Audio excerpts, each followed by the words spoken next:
what I did. And things are happening. I get a chat. More info. Oh.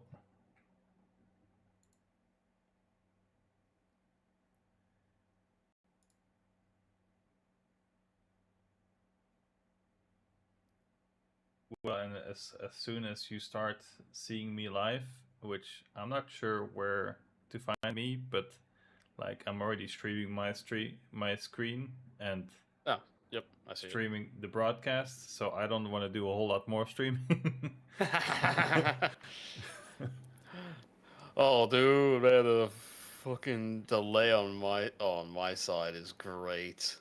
It's like stuff that we did like 30 seconds ago. Oh, this is gonna be fun. By it looks fine. I can't tell you how it sounds. Give me 1 second. Yeah, you just test the sound and Okay, then it sounds. Yeah, I just tested it before I blew my eardrums out. Why it's is a it little bit so loud. loud? Well, no, I think my YouTube is like cranked to hell and back. Okay. Personally, because a lot of video I hate when like one content creator has like everything boosted, then Mhm. another content creator you can barely hear. It sounds like he's whispering from the other side of his room, even though his mic is literally on his fucking lips. So are we good on the sound, or are we not good Yeah, on the yeah, sound? we're fine on the sound. All right. It seems balanced. Sorry, tangent. Well, then we officially started. Yay! Hello, everyone. This is podcast number 1 of I don't know how many. um, 101. but yeah, mistake number 1.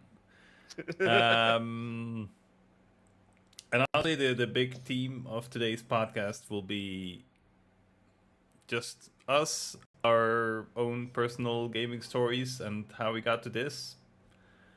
I don't know. I've never done an intro like this before, so Neither have I. here is I can't say. here's Jack Firestone, and me, Freckled. Let's go. Alright. Did you want to say something for as an intro? No, besides, because I've never done anything like this as well, so this is an experience, and I hope y'all enjoy it for what it's worth. All right, then we have a couple of topics that we're going through. First one is, I think we called it news. Yeah, news. Welcome to the news. Oh yeah.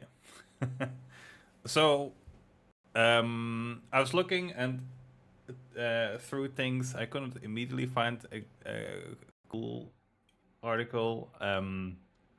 So I thought, well, what has been on our minds recently? And that was actually like the new Hollow Knight Silksong. Yeah, been hearing a lot of news of this one personally as well. And Have my you played feeds it? are always filled with some. No, I suck at these type of games. I can I imagine. royally suck. Like, Silksong has been, like you said, on top of like pretty much everyone's feed, pretty much on top of Twitch, YouTube, whatever. Also on Reddit, I've seen way too much content about Silksong, and it's well, it has been like a banger, honestly, for an indie game, which we have to remind ourselves. Apparently, this is still considered an indie game. It has been like peaking the charts, at least on Steam, and I'm pretty sure on other platforms. Although I'm not sure what other platforms they released at. But the one I wanted to talk about is a little bit of a sort of controversy. How do I click through the next one? There we go. So some other developers have been making some noise about Silksong. And the main complaint is that the time for when Silksong announced that it would like release until the release date was too short.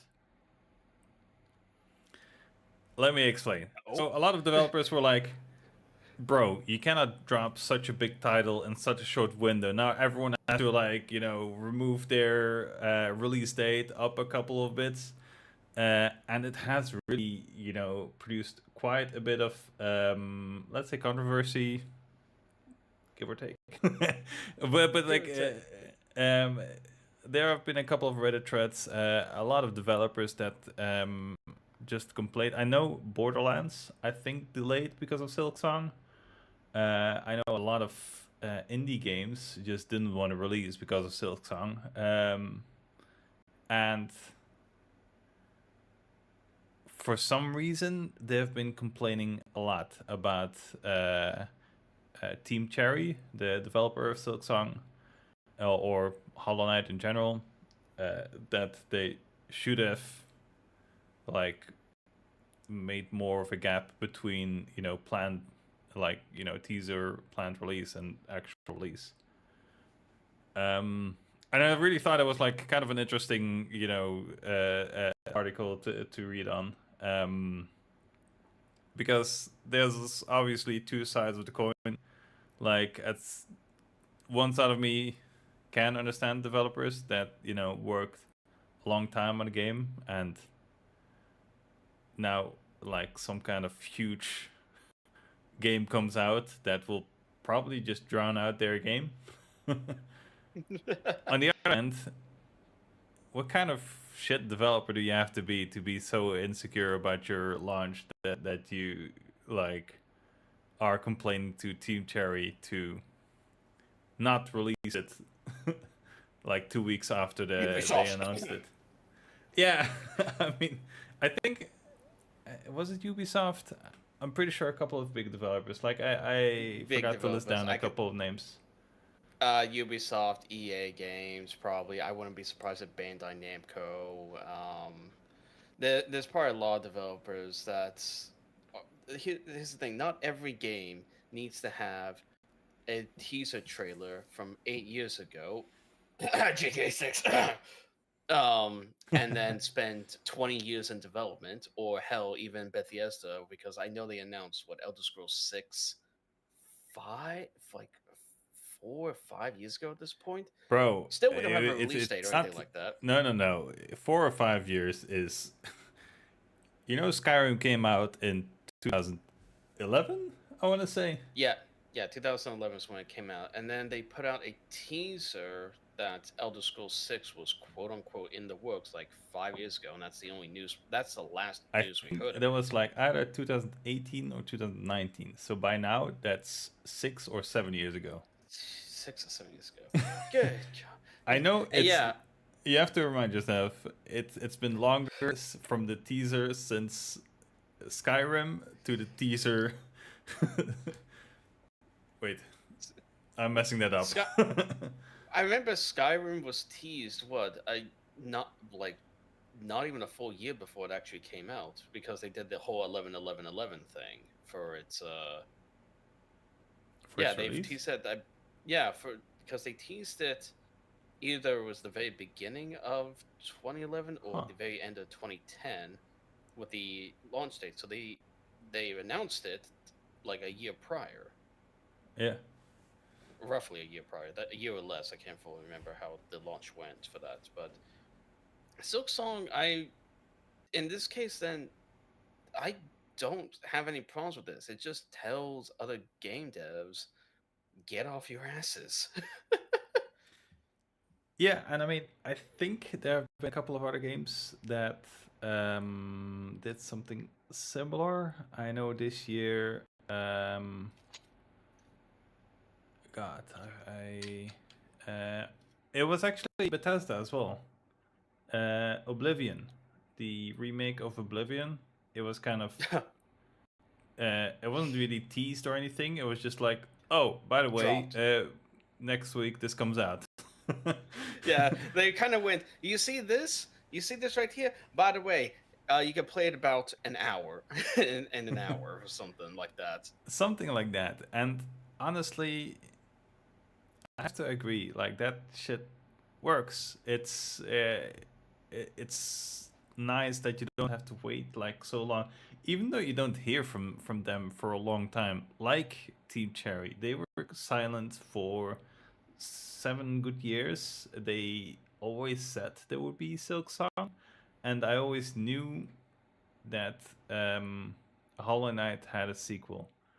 Um, Even from someone who never really played Hollow Knight, like I literally started Hollow Knight like last weekend on a stream because I was like, I need to know a little bit of what I was talking about. So, but yeah, like they always teased Silk. Well, I wouldn't say they always teased it because they like just once talked about it, and the community was so thirsty for it that they always remembered Silk Song ever coming out at some point. That explains why people were talking about it, but like the anticipation. I'm like, what anticipation? I never heard of any announcement until like a couple months before the game actually came out. But people always talk about when Silk Song. I'm like, what the fuck is Silk Song? Yeah. Like I for sure knew the meme before I was like into Hollow Knight. Anyway, that was like my little piece of news. I don't know what's coming next, so hopefully it's not a I dick don't pic. remember what's coming next either. Oh right, this collaboration. So Monster Hunter is having a Oh, collaboration with Final Fantasy XIV Online. They previously in Monster Hunter World did a collaboration with Final Fantasy 16 or 17. I can't remember for the life of me. But how it usually goes is there's a big monster towards the very end, and it's how do I describe this one for this game? It's a royal kind of ass whooping. in a good way. Big. No, no. As someone who's been playing Monster Hunter for around 20 years, I don't think I've gotten my ass handed to me this hard in a long, long time. So it's really This, out. yeah, it came out literally, let's see, depending on where you are in the world, it came out this morning or late last night or sometime Damn. last evening. I can't remember. Um, kind of quite a short collaboration quest. It's not too much in the way of a quote unquote story. It's mainly just an excuse to add a really cool monster. I'm gonna butcher the name. It's Omega Planetea, I believe. The big ass spider looking thing in the This thing? background. Okay. Yep. His main feature is break the lore entirely of Monster Hunter because he has access to lasers, missiles. He's able to digitally reconstruct a monster to fight you. There is an entire. It's basically. I never played Final Fantasy 14. I've never played a Final Fantasy since they went like the single digits. I think Uh-huh. Final Fantasy 6 was like the last one I played that I can recall. But it's a full-on boss fight, so you want to have a perfect team. Think of kind of like the World of Warcraft teams where you have a tank, healer, DPS, support, and all that. So you're gonna have to do that for this monster because you gotta aggro him so he stays still. If you don't have a someone who's like constantly being targeted, he just kind of jumps around like some dude on crack. He's an absolute pain in the ass to fight. I enjoyed the fight and the soundtrack.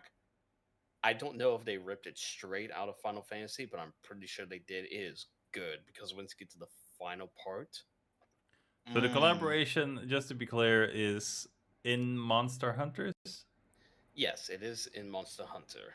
and in Final Fantasy. There's no Monster Hunter Legend or something, Um, maybe. I don't know. I don't pay attention to Final Fantasy Okay, 14 okay. online or really the series in general. I do know that Final Fantasy has a couple references to Mm-hmm. Monster Hunter in it because this has been a collaboration they've been doing for about 4 years now, I think. Do you have another slide of So, this? I do not actually have another slide. There's not very many. There's not much news or photos or anything like that. Not even videos out I just see. I because see. it came out less than 24 hours ago or about 24 hours ago. I'll probably touch back on this at another point when I actually do it because there is a harder version they call Savage. which Okay. basically they take this dude and just max him out in every way, shape, and form. I haven't attempted it yet, and I can guarantee you there's going to be a controller somewhere in that general direction, possibly through a wall. Honestly, But I like the Monster Hunter, and I also like the Final Fantasy style. It's just like one of those time things I don't have time for. fair enough. um, but but like I think they're good games. I can see like the appeal of Monster Hunter, and it's like I feel like these two collaborating, not just because they're Japanese, but they do share a similar mindset. They're very like dungeon boss fights, PVE, like teamwork focused or squad focused, if that makes sense. Squad focus is definitely the right terminology because you Yeah. can do it solo, or it's better with the team. Monster Hunter is definitely better with people just because of it just has like a whole teamwork vibe to it that I don't really get from other games like teamwork shooters and all that. For Rainbow Six Siege, for all I as much as I like it, it's still 5v5 PvP, and even when you play with a quote unquote team, it Mm-hmm. doesn't feel like you're a team. It just feels like everyone's trying to do their own thing, even though you're on the same team. It's kind of a weird dynamic thing. Okay. This with Monster Hunter, you're actively supporting, especially in Wilds, considering there's so many things you can do to help your fellow hunters now. It actually makes the teamwork a lot more smoother and dynamic in a way. Nice. Should we move on? Like, Yep. This is out you. now. If you wanted to play it, I'd grab it. I am don't know. Monster Hunter Wilds might be on sale at the moment. Don't quote me on Wow, we could just fit into like a sponsored stream at this point. that. Anyway, what's next? Forza Horizon 6. So during the Tokyo Game Show, a lot of companies, including Monster Hunter, as previously mentioned, are now doing a bunch of announcements and trailers. Bandai Namco, Capcom, Sega, they were all doing something. Microsoft was there apparently, and they dropped Forza Horizon 6, set to be in Japan. This has Nice. been This is requested. perfect. This is and it's, I just realized there's a whole Japanese theme news on my side. All right, well, whatever. I digress. This has been requested by the fans for over. Oh man, when did the let's see? I think it was the second Horizon came out, so that would have been something like 2012. I think Horizon 2. The Wait, when reason was like why Tokyo Drift? Because I'm pretty sure that has something to do with it. Tokyo Uh, Drift was somewhere in the early mid thousands. I think Tokyo Drift was 2007 to 2009, something like that. yeah, so that kind of Because lines up, right? The Need for Speed Tokyo Drift. Oh wait, no, Fast and Furious was right. Fast and Furious Tokyo Drift. Yeah, Yeah, yeah. so people wanted that because no real other game other than Horizon at the time was doing the whole open world, pick a really nice hypercar and just drive around some streets.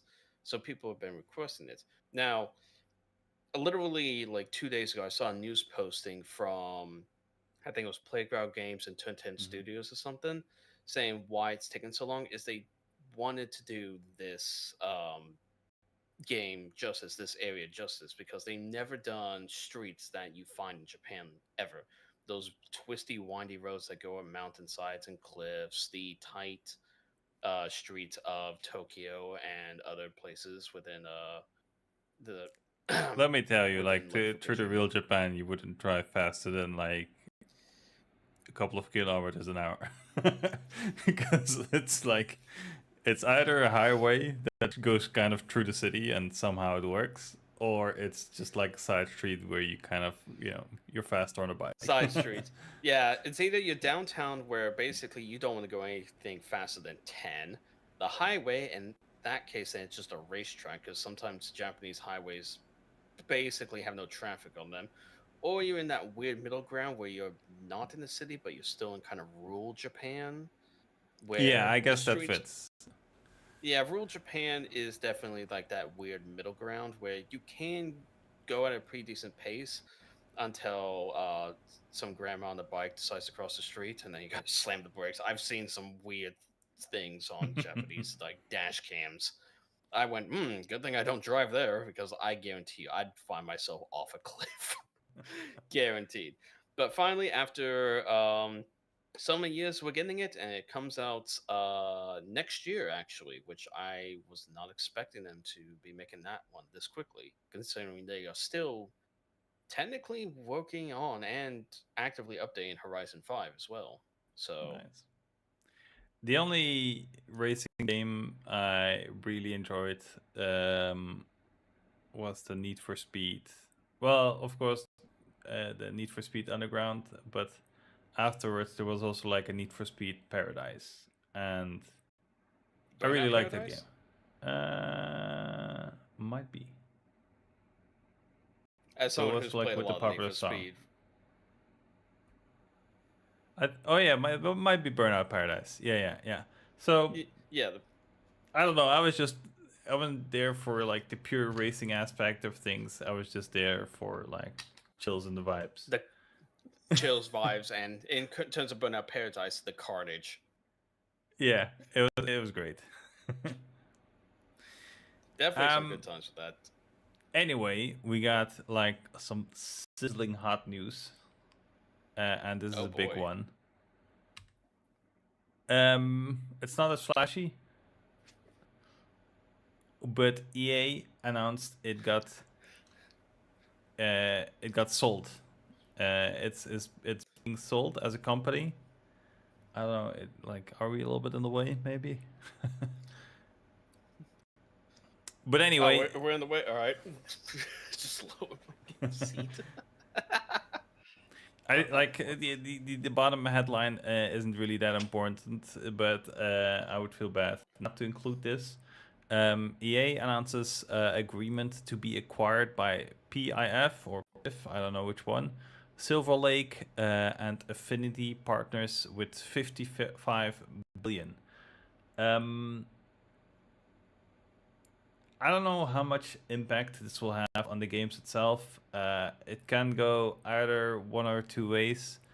The usual suspect is that when a game company gets bought, that they wanna like return the investment as fast as possible, and it becomes more of a mill scheming scandal than it already is.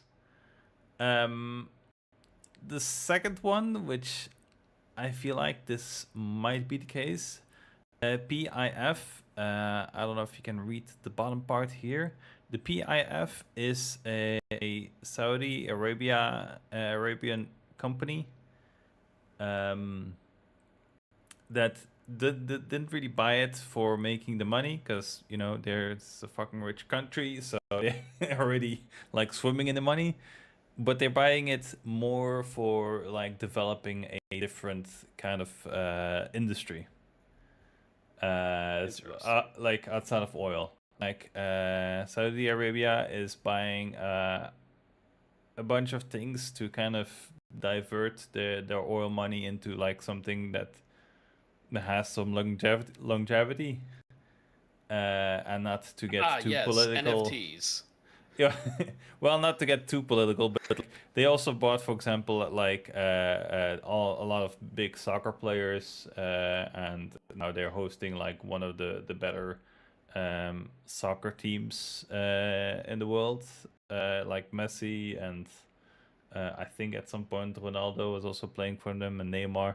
Like, I'm not a big soccer fan, so I'm probably getting like some of these wrong. But like I know they spend a lot of money into soccer, not necessarily to make big money out of it, but to divert public opinion on Saudi Arabia being like oil country. uh, and that would be good news for EA because that means that their main goal is not making more money, which, let's be fair, EA is already famous for milking the shit out of anything they produce. Uh, Yeah. but in this case, it would actually trying to make the company a little bit more than, generating cash and hopefully getting the creators and the studios a little bit more freedom to make good games. I know there's a Yeah. whole bunch of copium in there, but it cannot get worse than it already is. So, I mean, to be honest, EA has kind of already hit a rock bottom. They were trying to redeem themselves with this the upcoming Battlefield 6, which releases in like less than 2 weeks, I think. Which everything that I've even played the beta and it looks promising, but I think even after BF6 and future titles will most likely benefit from this, so long as like PIF and the other acquisition people aren't too bad on how much they want to push the gain their shit back type of well, ordeal. yeah, there's like some other caveat to this.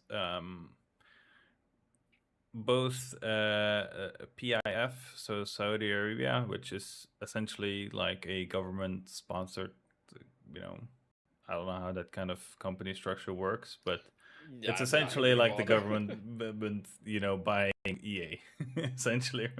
But one of the other investors, and the share is not like 90% PIF, and the others are kind of um, joining in somewhere. No, it's like I think 30 billion or 35 billion, somewhere around that mark, is from PIF, so from like the Saudi Arabian company. The other one comes from Silver Lake and Affinity Partners, and I forgot which one, but one of them, the son of Donald Trump, is working for. Huh. And this is like one of the other dangers. I hopefully I kind of want to avoid. Both Saudi Arabia is and let's say Trump's side of things are somewhat propagandistic in nature. uh, I mean, of course they're politicians, right? And it's PIF, as a government. But what I'm trying to say is, I hope they don't use their games for pushing political narratives. If they, I bet you anything, if they even attempt to, that's going to bring absolute hellfire down on them both and EA. I don't know if they're, to be honest, as much as I don't want to say the word, they would have to be incredibly stupid. But I've seen the world recently, and people have been doing incredibly stupid things. So I'm gonna keep my mouth shut on that front.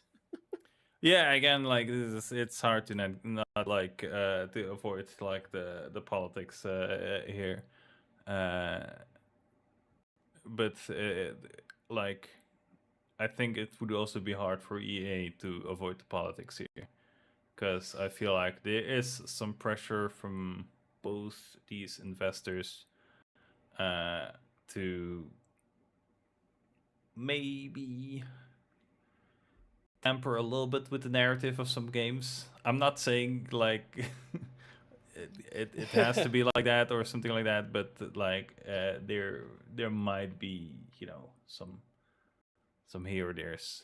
But yeah, this Yeah. was like it dropped this morning, or actually it dropped on my way back from work. So I was like, holy shit, I need to include this. um, yeah, that was that. Let's see. Is What that it is for the news section?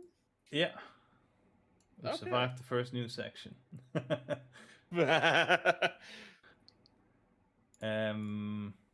And now we have to survive the transition. Let's see. Let's transition into this one. The awkward transition. Press the buttons faster, faster, man. Everyone's waiting.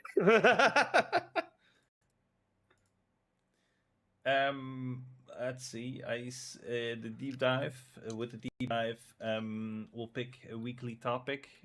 This week, since this is the first podcast, the first mistake, we'll dive a little bit deeper into what brought us into gaming, like as a person. So me as Freckled, Jack as Jack.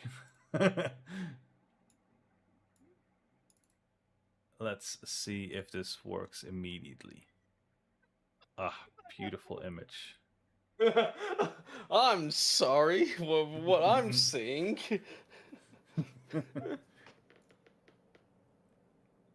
What? Dude, I'm pretty sure I can actually count the pixels.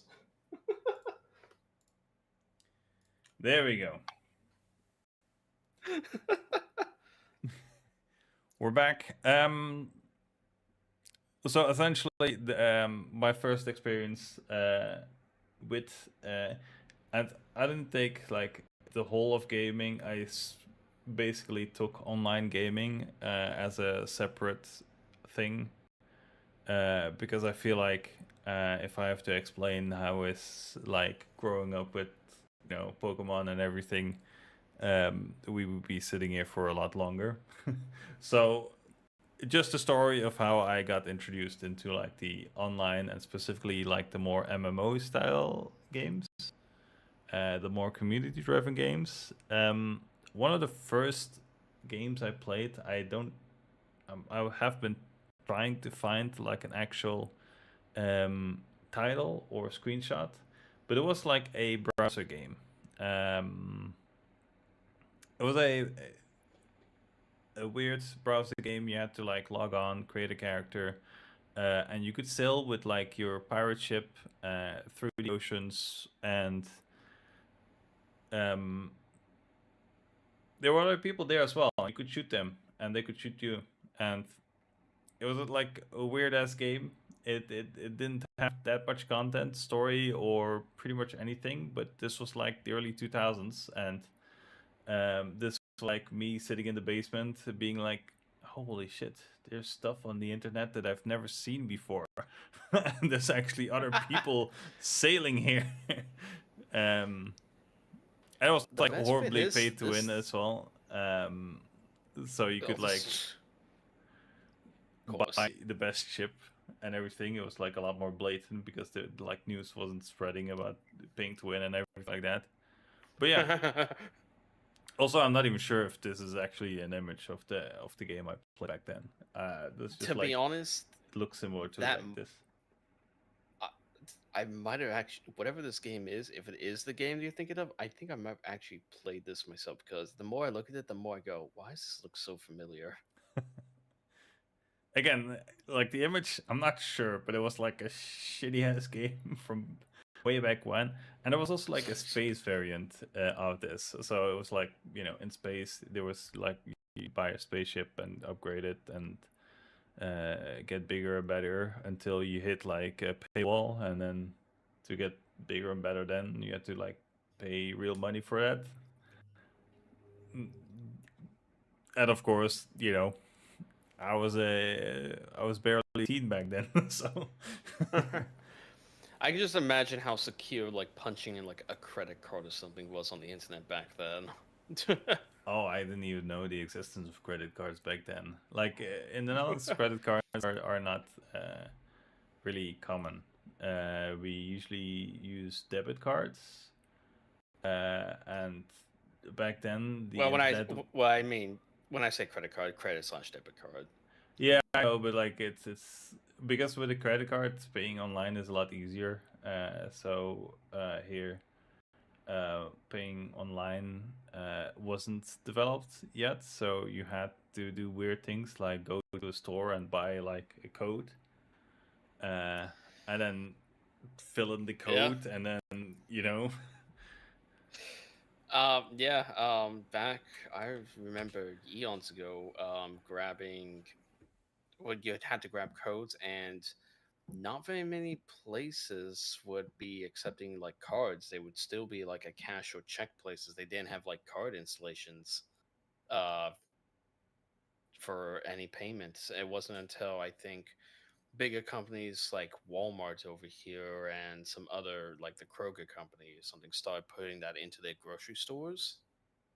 And then it's became more mainstream after that. It still took its sweet time though, considering a lot of places were preferencing checks up until I was Checks.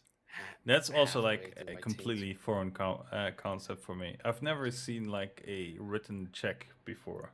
Let's say it like that. But trust me, you're not missing out on anything. You're not missing out on anything. Oh, No, oh man. there it's like they were had a lot of trouble with the online payments because people here don't use credit cards but use debit cards, and for some reason that's like a little bit different. But then when they eventually got that right, then it kind of opened the door for a whole lot of places to just adapt like debit cards as you know your one-stop shop for pretty much anything. So like you could go to right now you can go to like your local what's the second hand fair or uh I want to say thrift shop, but it's not like that. Like a little market with second hand stuff. Generally, here in the States, we call those thrift stores. Yeah, but like with individuals, like not Flea markets. flea markets. There we go. That was the word I was looking for. Like if you go to a flea market, it wouldn't be uncommon for like the person behind to just have like a little thingy or maybe just another phone to just like tap your debit card or something like that, or like buses or something Yeah. like that. It's like got woven into pretty much everything. But anyway, I'm deviating. Rainbow Six Raven Shield holds like a little special place in my heart. This was like one of the games that I started to play with friends. And I'm so gonna say something super illegal here. Essentially, back then you still bought games on CD. And to go online, that was such a foreign concept. You needed to make sure your copy of the game was kind of valid, so you had your CD code into the case. So what we did, because when we upgraded our computer or something like that, or we went to like a LAN party or something like that, we obviously CD was gone, everything was lost. So we borrowed each other's CDs, but then we didn't have like the code. So we went to like one of the local stores, and they didn't understand the whole concept. That of course they took out the CD, but the whole code was still in there. So I see where this is going. Yeah. Man. Oh. So yeah, we got a couple of this extra is what we codes. call a pro gamer move. I mean, to be fair, if they were stupid enough to leave the codes in, I don't know. But anyway, we use a couple of these codes because, every once in a while we had like a LAN party or someone had to reinstall their drivers, and suddenly their drivers messed up the whole system and they had to reinstall their whole computer. And then obviously you need a new code. New code. All right, back down to the store. Time to grab that. Time to grab that 15-letter code. But yeah, like I was living a little bit away from the city center, and I remember my internet was super shit. So I was always glad to get even a little bit of playtime with this. This was a really, really old school Rainbow Six Raven Shield. But it was like the first game I kind of played online. First like shooter in that sense. Yeah. After that, we go to a very specific game that I played for a very, very, very long time. MapleStory. Oh, that's what I'm looking at. Yeah. You're looking at a specific screenshot from MapleStory. It's not my screenshot, by the way. But this is like the first true MMO that I've played. Where there was like party quests, we called them, before I had the whole like idea what a dungeon was. But this was really in the early days of like both the internet and MMOs. This was like kind of competing side by side with like the first releases of WoW and RuneScape. And then there was MapleStory, which was basically the free version for people who didn't like RuneScape. And that was me. Yeah. So yeah. RuneScape's premium thing kind of put off a lot of people. Being able to access what was I think like 70% of the game behind a quote unquote paywall was kind of stupid in my opinion. Still is to this day. But yeah, I played a ton of MapleStory. I forgot to look up the dates, but I used to have my own guild. I made a lot of friends through MapleStory, friends who I've talked to for a long time. Like some friends I still have contact with, which is yeah, was kind of crazy. And the thing that eventually got to me, because like there were guilds in this game. I had my own guild. It was pretty successful, if I say so myself. It wasn't the biggest or anything like that, but we were a pretty cool bunch of friends that just like to hang out. But in the end, there's no real reason for a guild, if that makes sense. There's no PvP or territory claiming thing, or like it was just a group of people. There's only one thing that I really like, by the way. It was a guild quest, and you could only do this with a guild. And I'm not. I mean, I'm sure like a gamer or two has done that afterwards, but I felt like the way MapleStory handled it was like very unique, especially for its time. In general, their party quests were like a mix of puzzles, like deciphering codes, and like defeating monsters and such, and eventually getting to a boss. I really have like some good memories with this one, even though it looks like very funky. I was this kind of a platformer style game, I'm assuming? I mean, it was 2D. You can jump into platforms. There were some puzzle moments where there was some platformer elements. Some classes had some different movement abilities that were also used to.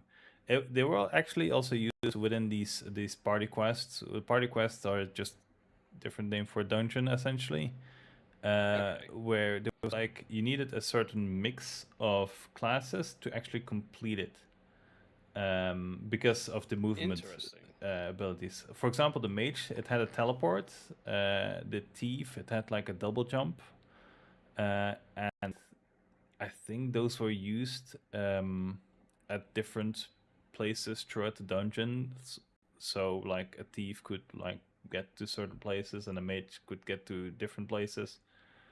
So like that. Eventually, they kind of added a ton of new classes. They added a ton of like new mechanics. Every class got like multiple of their own like jumping abilities, mobility. There's like a lot of feature creep in this game. To the point where if you played now, a lot of spells would just like cover the whole screen with like damaging abilities and all that. Well, back in the day, even though you had like a couple of like you were level 100 and you still did like single target damage kind of stuff. The classes, by the way, also quite different at the time, because you had, I think, 4 or 5 different base classes with the archer, the warrior, the mage, the thief, and eventually the pirate. But after that, you had like they called it a second job advancement, and the second job advancement was you had a second and a third job advancement. But essentially, with the second job advancement, for example, if you picked warrior, you could pick like paladin or spearman or swordsman. For the mage, you could like pick between elemental mage or ice lightning mage, fire poison mage or cleric, those kind of things. So you had like multiple different choices within your It sounds like you got a lot of choices. Oh my god.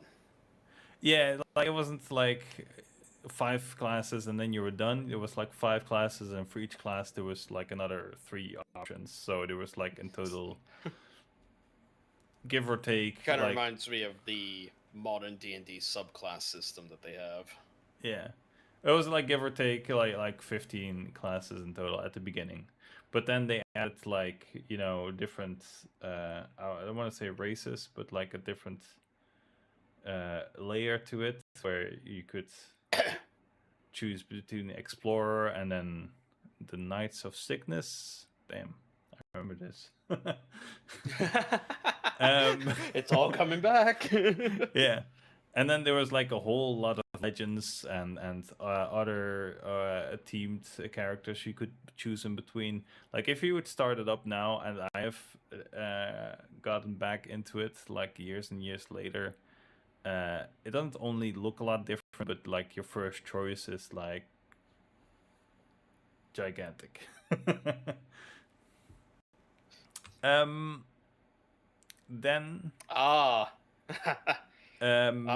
this is a classic. I approve. You have my applaud, my good sir. Thank I you. have so many memories with this. I don't know who this YouTuber is, but like thank you for the thumbnail. Anyway, Tekkit was definitely a big part. Like after MapleStory kind of fell off, I didn't really know what to play, and I played a lot of League, but I also played this one. So it's a Minecraft, but not just Minecraft. It was like a specific Minecraft mod, Tekkit. It's like, you know it. It's a super technical mod pack, especially for its time. This was, I think, even before Factorio, or somewhere around the time of Factorio. Tekkit, I believe, was one of the very first like mainstream mods that was added to Minecraft just because of the sheer level of detail. And I know, I think Tekkit, or at least a spin-off of it, is still being updated to this day. It's still probably one of my most iconic mods I've ever played for this game. I'm pretty sure, considering you're talking about it left an imprint on you as well. Yeah, 100%. Like this was just one server, and I was just like playing this um, pretty much nonstop. Um, and I think we got our first viewer if we're paying attention. What's up, Dunks? Hey, Dunks is here. But yeah, this was certainly a grind fest.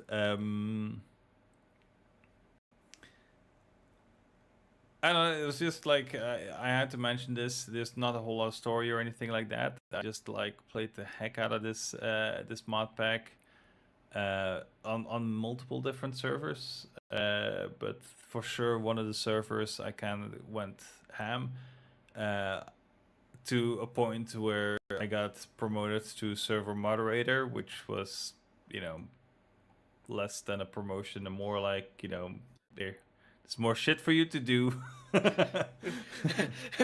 It's like when you get promoted at work. Hey, you get to do more shit. Do I get a pay increase? Hell no.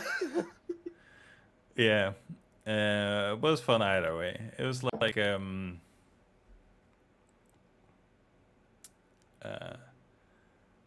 I played this. I put too many hours in this to explain really what the fun was about. I wouldn't be able to tell you how many hours I had in it either.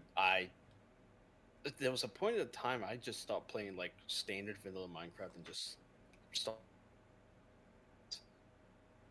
I know Tekkit was a part of a lot of those because I always remember finding myself somehow going to the moon every single time I'd start up like a new mod pack. Every single time I'd be like, "Oh wait, I can build the rocket." All right, I'm here. I forgot what I'm supposed to do up here now. Yeah. Ran out of fuel, so I couldn't get back. That's one thing I remember doing many times. And then the last thing, and I hope it plays well. Who does? This what you're seeing here is a clip that I didn't make it personally, but this is a clip of ArcH.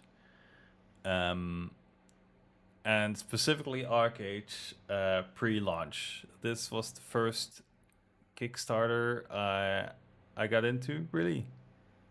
And I got hooked. Let's say it like that. This was like one of the first moments I got introduced to Twitch was through a creator called let's put the mouse away so we don't have to pause mark all over the place. But it was like a Twitch streamer called Dance Gaming. He is decently big and he's been around for quite a long time, so you might know him. That name does sound familiar. I don't know. I've never watched him personally, but I have seen that name float around at one point. It looks like a love child between ESO and WoW. It might actually have been. It was a Korean MMO, and it was taken over by some Western developers. And at the beginning, there was actually a upheld promise to not put in like too much pay to win, because the monetization model was that there was like a subscription based. There was like a free to play, but also a subscription based. You could do it like side by side, but like of course the subscription was like you had a couple of advantages that were at some point, if you wanted to actually get into it, pretty much necessary. One of the other things, you can kind of see it here. I kind of want to like rewind a little bit. One of the bigger selling points were these glider things. And generally the movement between stuff. So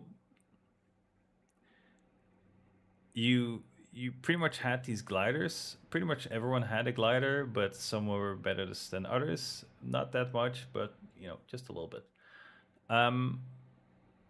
And you could use them to just pretty much randomly climb up a mountain and start flying off. And for some reason, that was one of the most satisfying things to do. You were just like go to a quest somewhere high up in the mountain, especially in like in an area that was very vertically oriented, and then just like jump off the mountain, use the glider to get somewhere. You could actually, because there's like whole lot of open world PvP, which this was one of the first games I played where there was like this kind of open world PvP. You had like very unique angles of ambushing someone. Like, you know, you could be behind, like hide behind some rocks or in the water or something, or literally drop out from the sky. The other part for the open world PvP was the ocean. Like you had some ships, and the ships, including some gliders, they made for like such a nice and cool experience, especially for the open world PvP. That it just, the movement options were just satisfying more than, you know, a must-have. Yeah, so the video is essentially about, just to recap the video a little bit. There was a guy that planted a whole tree farm, but essentially you could plant the tree farm outside of your own farming property. But you're at the risk of other people just coming and grabbing it. Yeah. Or something. And we were just being dicks, and we just uprooted his whole tree farm instead of actually waiting for everything to grow. And he got like really, really salty about that. But like uprooting someone else's farm would cause like crime points, and you can report other people's crime, and they would get like at some point they get like a wanted level, and if you're wanted and you get killed, then you get sent to like the jury, which you saw pretty much in the end here, and they can say like whether or not you're guilty. And these are actually players that are summoned here, and they have to actually like listen to you and like press guilty or not guilty, and depending on how many people would say guilty, you know. So here you can actually see cool. 72 counts committed, 2 counts of assault, like no murders, and I don't know what the other ones is. But not guilty. Yeah. It was it still is like a very unique game. Oops, I should do this. And it's like, yeah, one of the it really got destroyed by some pay to win. If it wasn't, I would probably still be playing it. Yeah, well, I hate to quote Thanos. It is inevitable when Snap's fingers pay to win. Content starts getting added. Yeah, but they were like very, very egregious. It is like one of these games that had so much promise. It's also like, if you know the what's it called? This is the new game, Ashes of Creation. The main one of the founders of that game essentially created Ashes of Creation because they got inspired by Arcade and were also in the same vein as me, just like sad that it didn't work out. But unlike me, he did have the money to make his own game studio and develop a game.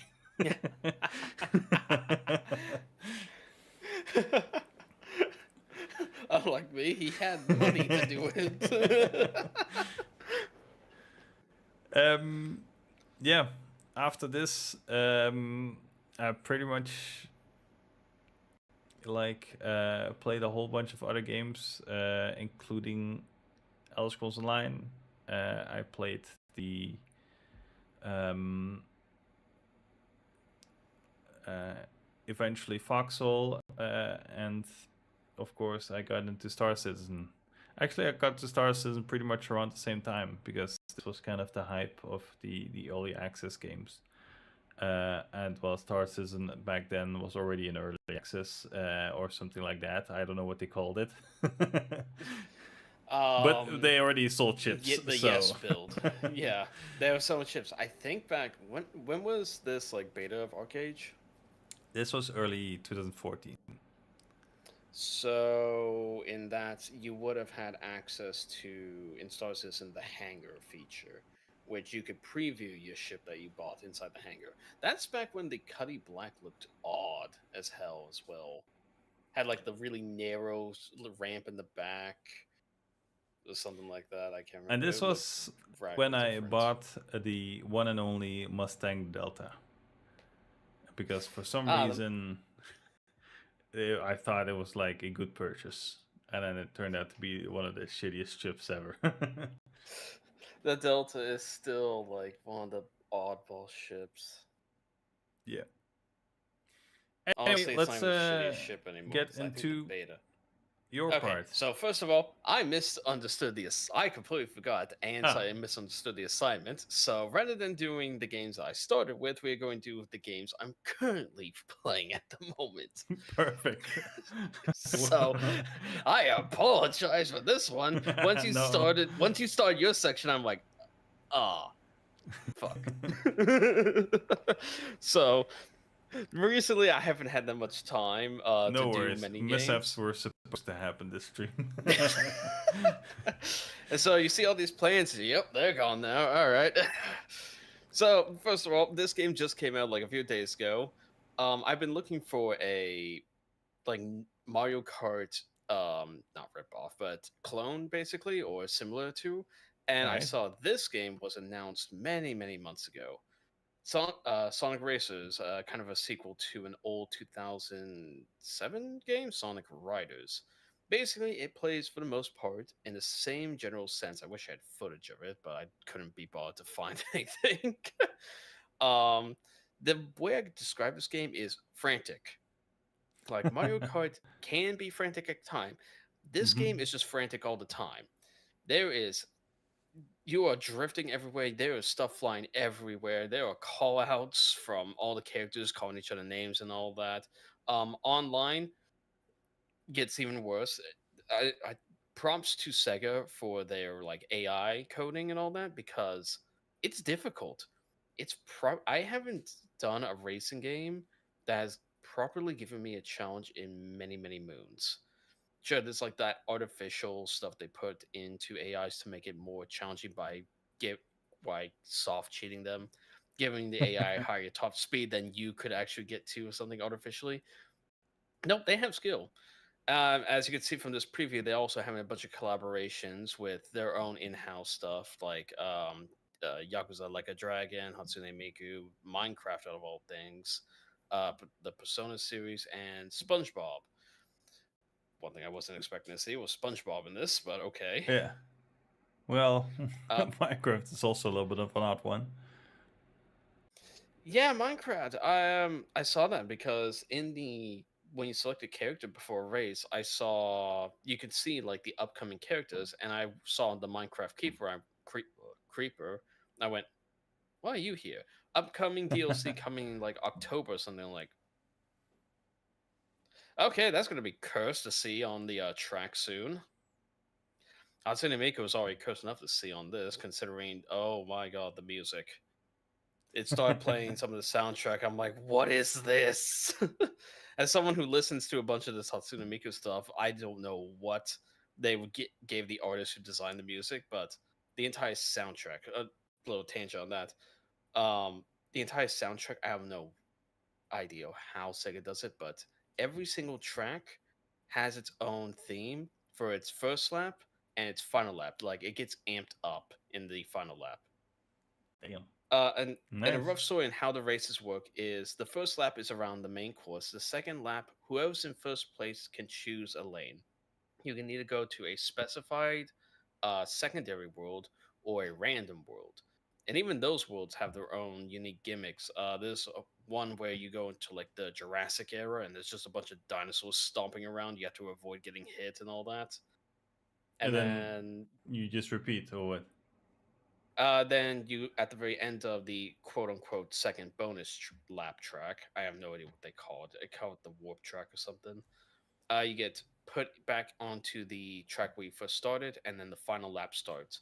The thing is, sometimes the final lap has things that change. There's a map where you have to go through, it's like a factory or something, and all like the factory machines are going off. There's hazards going into the road. It just, like I said, it becomes chaos.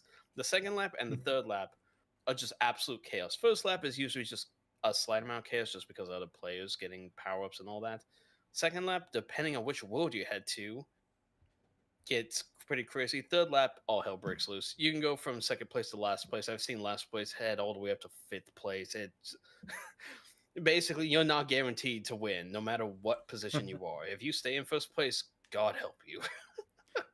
The only like what's it called, Mario Kart like game I've played was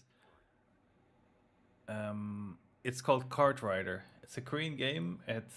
I should feature at some point, but it has That sounds really a different perspective on the whole racing thing. It's, I say it's a very Mario like, because I mean they're still driving in karts, but it's very focused. It's also like an quite an older concept as well, but its core focus is on the competitiveness.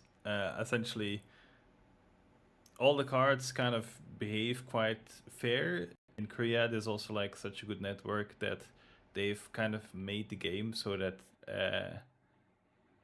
like it doesn't really work here as well because of the latency. Like essentially, yeah, they have a unique environment for game development because they can make games assuming their latency is close to zero. Yeah. So essentially, like I'm playing on a pretty good server usually, and I usually get 20 to 30 milliseconds of ping, depending on the game I play. For League, for example, I get like 18 milliseconds of ping. In Korea, you would have horrible ping if you come above 5. So Man, yeah. as someone who lives in the States, because usually in the States we're split between East and West. Yeah. The problem is I'm kind of in the center of the United States, so I had to choose You're in the South. East or West. Yeah, there's no Central or South for most games. I have seen a couple games where they do have East, Central, and South. Mhm. East, Central, and West. Sorry, um, but a lot of games that only have East and West. I'm dealing most of the games I'll deal with anywhere between 20 to 40 milliseconds of ping, which is fine because a lot of the games that are made, that at least here in the West, and I'm pretty sure you have the same opinion, is no one expects anyone to have less than 10 milliseconds of ping in their game. So games are designed to be around that, around that like 30 to 60 milliseconds average. I think that's usually about the average ping that I've heard people have, Mm. at least here in the States, for most games. Now, if I bet you anything, I'd have a hard, fun time if I connected to a Southeast Asian server. But Yes, don't it's worry. like This fun. dumb American is going to try to get in with 200 milliseconds of ping. But it's quite kind of eye opening to see the like game mindset. You can see it a little bit in, for example, Arcade. There is the Archer class.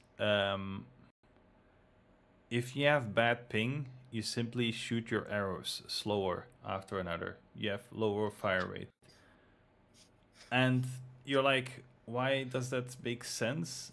Well, when it was developed for a Korean audience, and they just assumed, well, you press the button and then you do the animation kind of stuff, right? But Yeah. yeah, like, and it's similar with Cartwriter. A lot of things are, for example, the selection of items you can get from like one of these boxes is a lot more limited. But they're also like this how do you call it, this rock paper scissor style of items you get from them. So one item counters the other. You get like a shield against like what the other could shoot at you. And then you always have to guess like, okay, here you just use that item, so you cannot have another one of them or something like that. It's a lot more tactical, a lot more competitive in nature, I would say. That sounds very interesting. Yeah, next time I would hope to see you talk about that one coming soon, Sure. because that sounds really interesting. I know my girlfriend plays it a lot, and she just owns me all the time. it's like weird. Anyway, what do we got coming up next? Oh.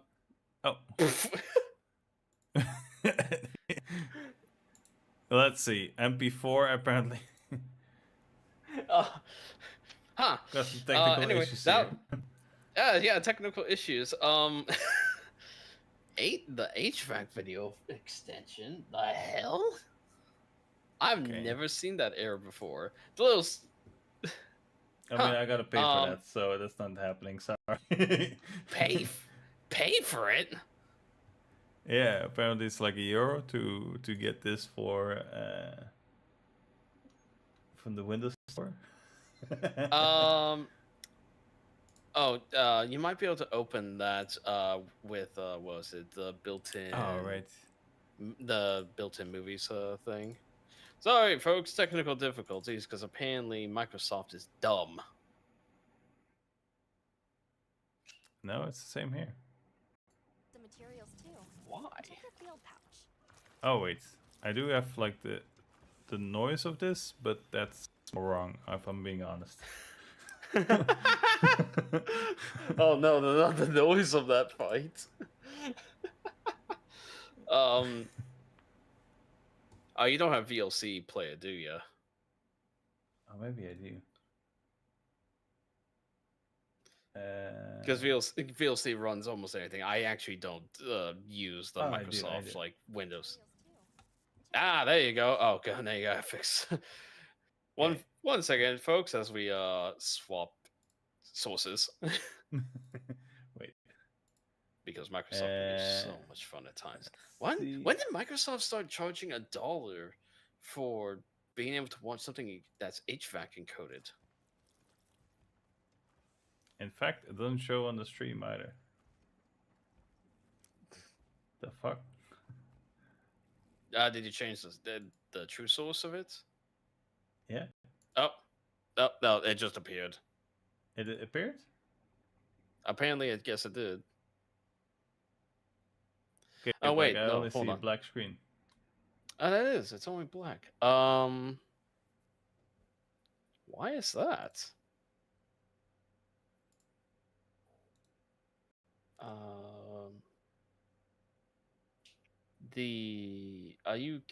You're capturing via window, right? Yeah, it's a window capture. It's a window capture. Open up its settings and see if there's hook compatibility or something. Properties, capture method, bit. Windows. Okay, I don't know.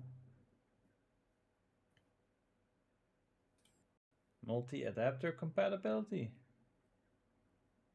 Is that it? Let's see.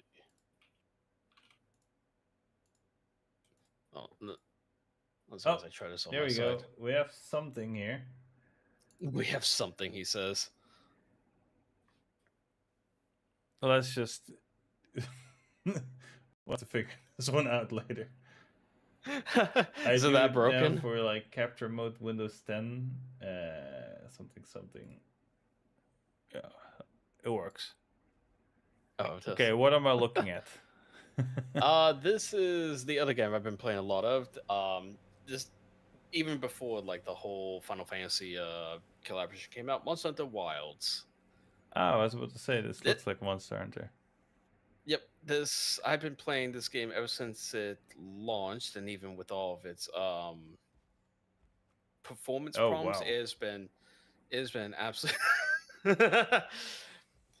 Yeah, I can't remember what I was doing with this. I think there was like a achievement of some guide thing I was trying to do for something. I can't remember for the life of me. But yeah, basically how I describe Monster Hunter is, you know, the entire what was it? Its scheme of loot boxes that like EA started doing with Battlefront 2, I think it was. How every game and the mother was adding these loot boxes. Yeah, Well, Monster Hunter went, yeah, we have our loot boxes. You just got to carve it out of them the hard way.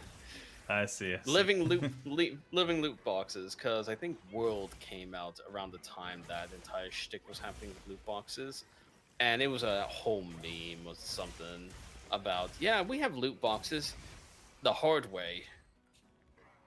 But this What I game do has like been about Monster Hunter here, I'm just reviewing the footage here, is like the damage you do is still like single or double digits, sometimes triple digit.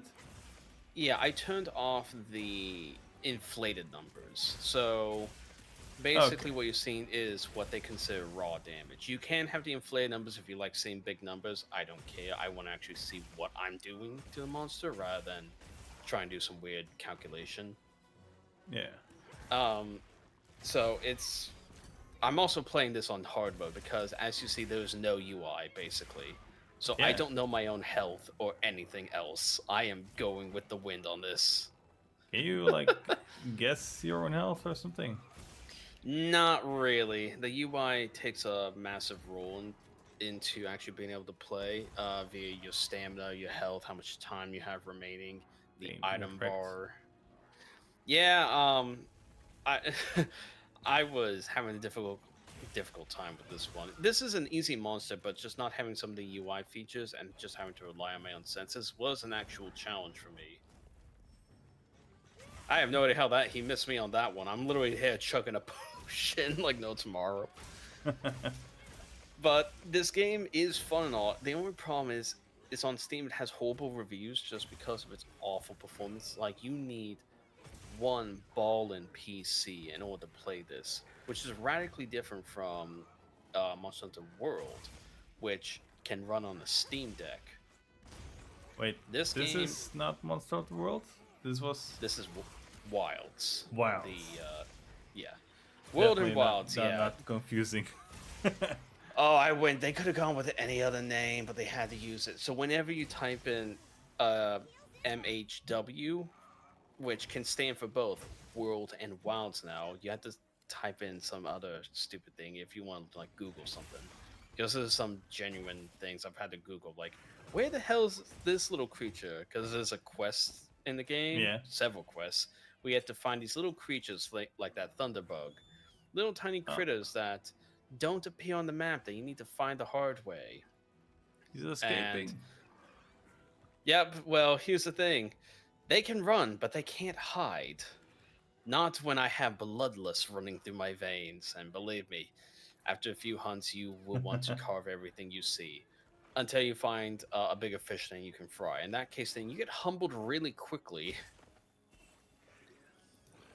This is by far one of the most accessible games to anyone who was interested in getting into the Monster Hunter series, as they don't make it super easy.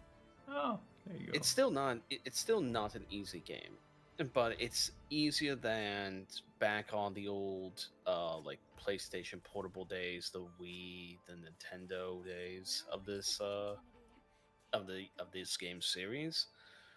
Because you get a lot of help. You get scout flies. Why am I zooming in on his ass?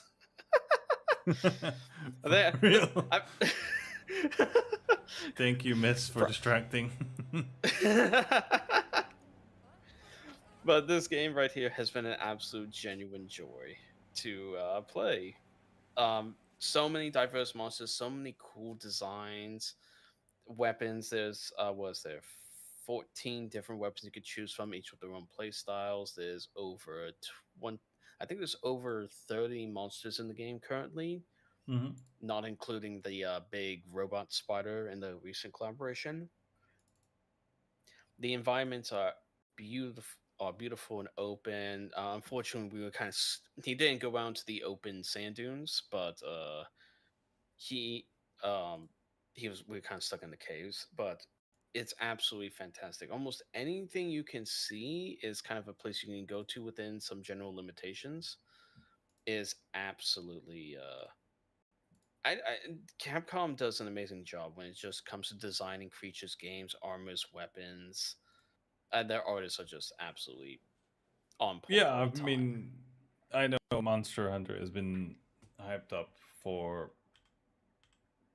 like a long time. I know, like, I've never been into the series. I know I said in the beginning, like, I think they're good games. I just don't have time for the time sink. Time Sync, yeah, it's less of a grind fest now. Long story short, old games you could grind a monster 50 times and still not get the parts you needed. Yeah. Now there's a lower chance of that happening because they give you all types of stuff. They give you these vouchers, there are special meals you can do to increase your luck and chance of getting things. So maybe you only have to do it half a dozen times before you get what you actually need. So it makes it so much easier. Sure, it kind of reduces the quote unquote play time of the game, but I think even like Capcom knows that no one wants to sit around for days on end finding the same exact thing. No one has time for that, not anymore at least. Yeah, fair. Um. Okay. Now, I'm a little bit clueless of what we should do. We had a planned section where I'm not even sure if we should do this right now because it's getting long and it's already scuffed. I mean, if we want to push something to the next time, because yes, I know we had a game plan, and everything just became scuffed really quickly. So Yeah. So we had the approved list. We'll keep for next time. But the main idea is that we pick a game to represent from the deep dive or from the news or from the intro, somewhere in between that we represent in our approved list, and that we quote. We approve this, for other people to play. So we're skipping that for now, and then we have dev news, a section where we can talk about the not really the game itself, but more the devs around it. Because sometimes the devs have more news than the game has. And I wanted to give a little bit of a shout out to one of the most hated devs in the industry. Let's see if I can get it upright. I play League of Legends, and that's one of like the more notorious games out there. oh, hold on. Where's my hot take a look bell? Ding ding ding ding ding ding ding ding. He plays League of Legends. Oh no! Get the pitchforks. Yeah, exactly. It's exactly that. However, I have to say, recently, I wouldn't say the devs specifically, but the lore of League of Legends has been kind of going pretty hard. If you don't know, League of Legends is a MOBA. It got really popular. Um, got very much into the competitive side, into whether esports, but a lot of people didn't really care about the lore too much. While for Riot Games, they always prioritized lore at least to some extent. And I want to say last year, but I think by now the year before that, they had a massive reshuffle of their like lore teams of their. There was like some layoffs. Some people quit. Some people, there were arguments. There were like disagreements about where to go. And essentially, there was the launch of Arcane. I do, yeah, I remember Arcane. There was the first Arcane, and since that, they've been on the ball. Like, essentially, they've been introducing a ton of content for the game, and the weirdest part, the content for League, it exists through a whole variety of media. It's not just like Arcane. Arcane was like one of the ways they wanted to like not just show the lore, but kind of see it as like more of an artistic way where they just want to express themselves. And the way they express within Riot Games, it just takes up on multiple forums. A lot of games, they just have like maybe behind the scenes art book that you can buy, and like the art from that is kind of the primitive form of what you see in game. But within League, there's like a lot of ways it can actually embody itself. Where there's comics, there's like board games. There are right now, I think there are 4 games that actually with the same lore, because there's League of Legends, there's Wild Rift. Wild Rift is essentially the mobile version of League of Legends. So, do you want to count it? Maybe. But apart from that, there's also Teamfight Tactics. Teamfight Tactics is one of those auto chess games. I don't know if you know about that. But Teamfight Tactics gets recommended to me all the time. I'm like, it's not my thing. I don't play on mobile anyway, so. Yeah, I mean it's also for PC, but like, and then there is Legends on of PC. Yeah, I mean I play it on PC, but like it started on PC and then they ported it to mobile. Oh, I thought it was the opposite. I thought it was a mobile that got ported to PC. Nah. Because it was recommended to me by like Google Play a long time ago. I'm like, no. Yeah, I mean they so essentially how League came to existence was like as a ripoff from Dota. And Dota introduced like, I forgot what it's called, but like a auto chess game. And the funny thing is League did the same thing, and in both cases League did it better. So yep. Like a lot of people just play Teamfight Tactics and not League. And the weird thing is that playing Teamfight Tactics without playing League, it still gets you involved into the overall world of League. And this week they actually introduced this comic. They have been pumping out comics and videos and a whole lot of stuff actually from the lore team. And I mean, that was like my main point for this section. Let's see. I have this guy. This guy covers lore specifically. A little bit of a shout out to Necrit. In the background, you see one of the comics. They even have visual comics or like physical comics, I should say. So you can actually get the comics yourself. That's cool. But you can. This is their official channel, and you can already see that like the way they're. It's in a lot of very different styles that they're trying to like express themselves.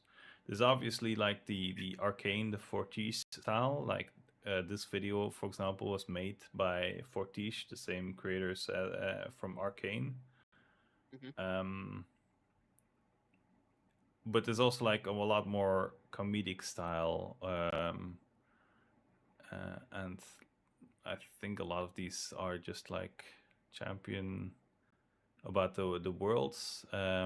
So that's like what's it called, the competitive scene. Okay.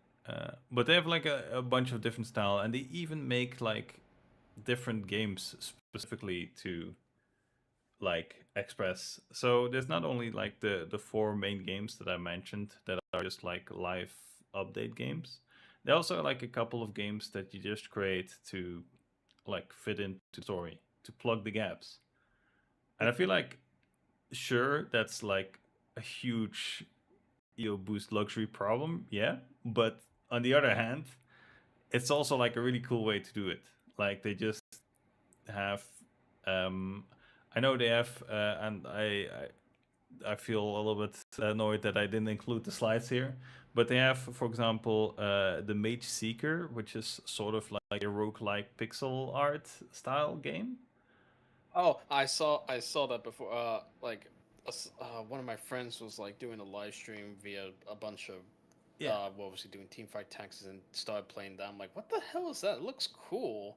He's like, oh, it's some League of Legends like spin-off thing or something. Exactly, and there are a couple of other really good ones. There is the Ruined King. Um, there is I'm not sure what the exact name is, but it's about like Nunu, and that's more like a Pyro style game. The Rune King is more like a turn-based RPG, I would say. Yeah, okay. And let's see. I think there's also like a rhythmic game, some kind of. Doesn't really matter too much, but anyway, there are a couple of these spin-off games that also like, and so they have essentially like this universe, and they keep adding to it with like different kinds of media, with comics, with Arcane was one of the ways that they kind of kickstarted a lot of it, but it wasn't really like the first. Like it was just like one of the results of one of their thought projects. Um, and it's really cool to see because like right now we're at a phase where the end of the Arcane season 2 it got pushed into a certain direction, and it's still unfolding, and it's unfolding in a way where we get like pretty much monthly we get like either a new video, a new comic, a new champion, you know something. Something. Yeah, and that was like kind of my highlights for the dev news. It's not really like news, but they've been like they had like a very rough couple of years when they were kind of figuring out their new direction, and right now it feels like they're in a very good spot to push very much forward, which is very much needed because don't forget Riot is still making an MMO. And we don't know too much about yeah, it. right. I forgot they were making an MMO. See how that turns out. But yeah, this is really cool. They have within their clients sometimes even some mini games that they push out. They by the way also like one of their fully not like mini game but like a actually developed game is 2XKO they call it, and that's a fighter game, like a Street Fighter style game. I'm not too much into the fighter games. Oof. Yeah. I was interested in those a long time ago, but I've learned that I just suck at them, so I don't even bother anymore. Like I will lose against like the most basic bitch bots. But yeah, I'm not gonna say go play League of Legends because, you know, you should. No one in their right mind should say that. Insanity ensues. All I'm saying is like, if you wanna have some good lore, League of Legends lore is a very good spot to be at. Like it's very, very in depth. There is so much lore around League of Legends that it's hard for YouTubers to even like cover all the aspects of it. And that's like also where my shout out came out for this guy. This guy is called Necrit. And he made a living covering League of Legends lore. And he's far from out of ideas. So, you know, if you're somewhat interested, I would highly recommend one of his videos. Other than that, don't sleep too much on League. If you don't like MOBAs yourself, then there are other options to get into the lore. Obviously, Arcane is one of the other options. Speaking of which, something else they announced is a live action movie. Oh boy. Yeah. In a lot of cases, I would say, oh boy, but I've seen the quality of Arcane and it blew me away in a good way. And they're planning a live action movie. The details are very, very foggy, and the only way we know about it is that it got leaked through the Philippines, like national something institution, something that promotes like tourism, essentially. And the way they Oh, leaked wow. it is like one of the names from the content creators. Well, not the content creators of League, but like one of the people that make I'm really lacking the words here. One of the directors in League to make the actual, you know, the videos and the series. They were somehow involved and posted where with the Philippines Tourism Board or something like that. It's a very weird story. In the end, there's going to be some kind of movie made somewhere in Asia, and that's all we know. And we only know that because there's some people like kind of almost creepily stalking like Riot Game developers for where they're going and where they show up. We have the satellite imagery. We have 40 satellites tracking their every position. We will know what they're doing before they even know it. Yeah, for sure. Like, but yeah, that's something to look out for. I'm always looking forward for like the new content update for League.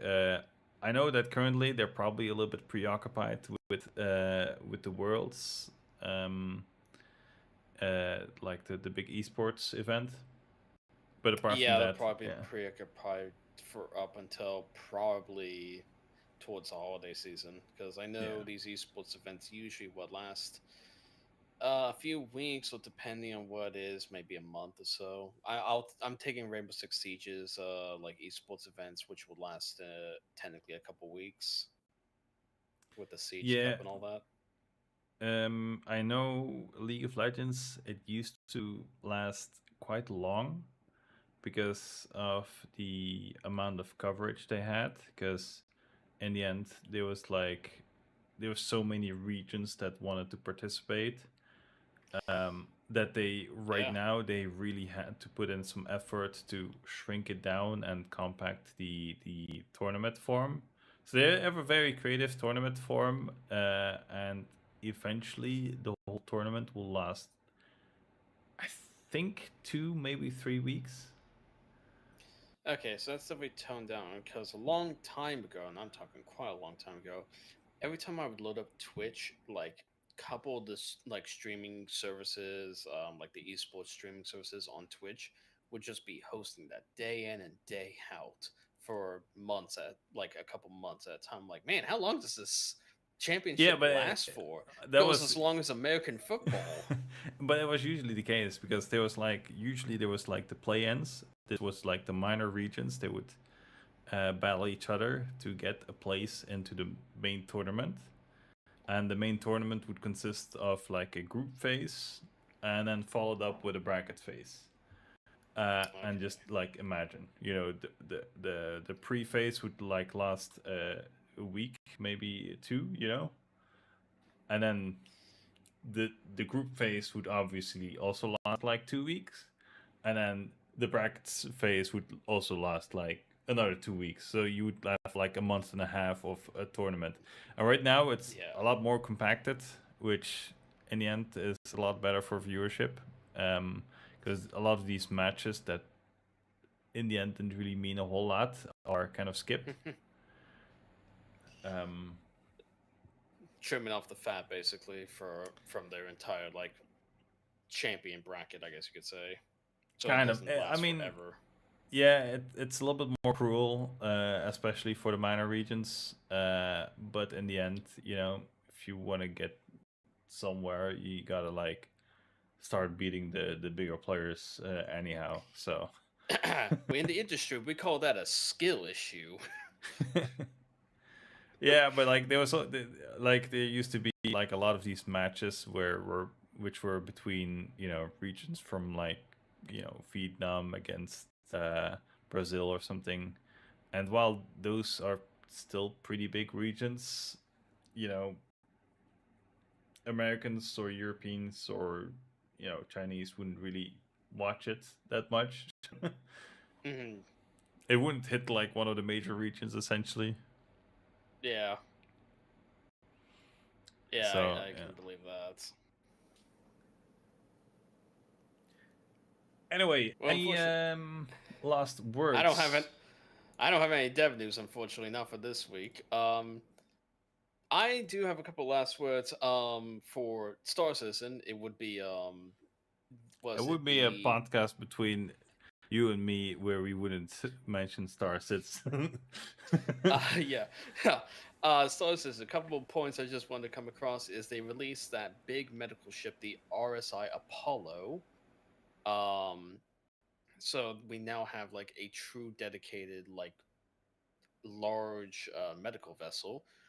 In terms of scale, you remember the size of a constellation Andromeda? Mhm.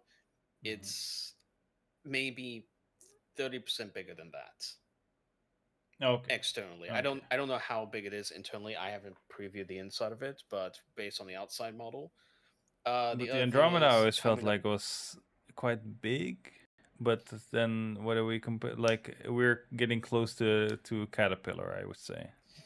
Yeah, it's like I said, it's maybe 30% bigger than it has roughly the same shape as well as an Yeah. Andromeda. That's why I was kind of comparing it to that. The what was the other thing? Oh yeah, in sometime in November, the what was it International Aerospace Expo is coming out, and it's teased that they are releasing, I think, three new ships, and one of them being a bigger one, I believe. Okay. I can't remember. It was mentioned something about RSI again, so it's some other type of RSI ship. I have no idea what else they could be adding because essentially the Polaris is out already, and what was the other thing? Oh, and the Kraken is now going through a gray boxing phase on its development. Oh boy, the Kraken, Yeah. the most overhyped It- ship so far. Well, actually, that was the well, Polaris, wasn't it? the Polaris. Let's see, the Polaris and the Idris were kind of the two most overhyped thing. That's definitely it's out of all the ships because the Idris has been released. Kraken is now probably top of the leaderboard for the most hyped ship now. So will be in. Don't worry, the Kraken will be unleashed. Probably after I'm in the grave at this point. So I hate to say it. Besides, I don't think there's anything else for my last words. You got anything? um, Not a whole lot. Honestly, I'm glad we made it this far. I think I way underestimated how much sidetrack we got going for us. Um, the other thing I briefly wanted to mention, and I kind of slipped it in already in between somewhere, is I'm trying to play some of the in this case Hollow Knight.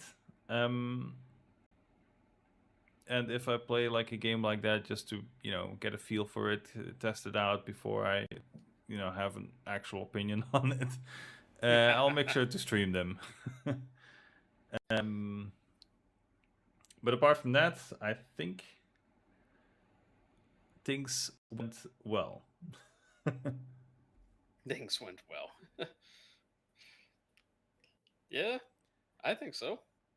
Yeah, things got delayed quite a bit for almost 2 weeks actually, because it was actually planned for like the Tuesday, not last week but the week before. Yeah. We didn't we weren't prepared enough for that. So if you think this is scuffed, that one would have been horrible. That everything would have been on fire. You know that meme of the dog sitting as everything's spinning? This is fine. But I'm glad we got this out. I know you've been busy, Jack, and I've been very busy, so actually finding the time to put this together has been a challenge, but at least right now we have a start. We have a start, and it's been good fun. I will admit, it's been great fun just talking about all this. Random I didn't know. Yeah. Considering one thing I didn't know is how much lore Riot has put into League of Legends. My God. Yeah, I recommend to look up on it. And honestly, while you do, just make sure you record it or something, because it's pretty cool to see someone diving into the lore of League. That'll definitely be something that I'll have to do at one point. Yeah, for next week, we have to do another deep dive. I think we can keep the topic somewhat similar, since we need your story as well. Shut up. Other than that, I don't know. We'll figure it out.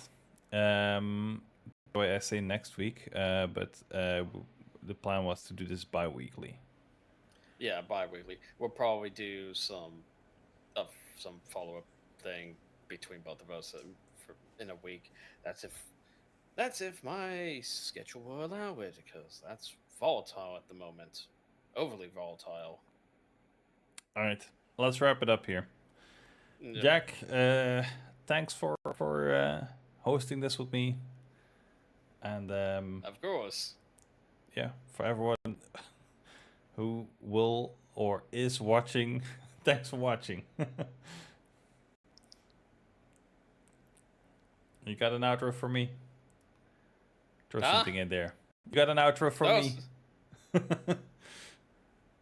Yeah, hold on, let me unplug the camera. There we go. Got it, outro me. You want to see a camera go flying? There we go. Goodbye, everyone.